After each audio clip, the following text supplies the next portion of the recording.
What's the common thread through everything that you've done to this point where you got involved with your court?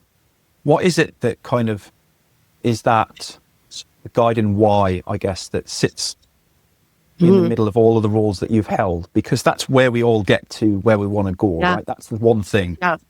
Yeah. I know that if I grow myself to be healthy, happy, competent, confident, everyone around me is, and I can do that for other people. The key to that is self-reflection. Self-reflection is the key to everything. And if we're not doing that inner sort of, not navel gazing, but just like, who am I? What's important to me? What are my morals, values, ethics? What hills am I going to die on?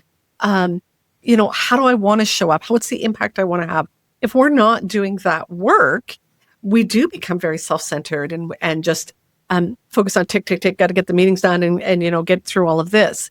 It's that inner growth that allows us to be our best. So when I look at the people I'm working with or potentially going to work with, it's that question of, have you looked inside, right? And how often do you look inside?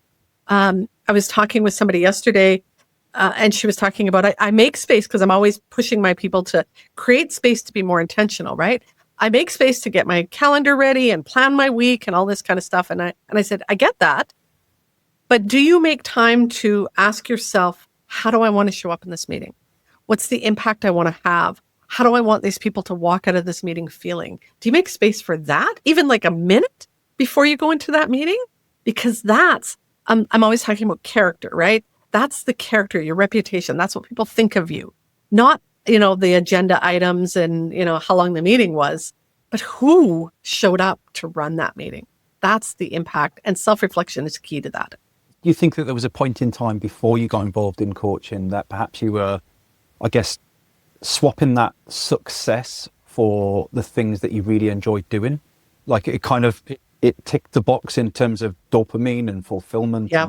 But actually you were kind of conning yourself, right? Yeah. Yeah. There was, pre kind of leadership. And then when I found myself again, there was a period of time where one of my top strengths is learner. I love to read.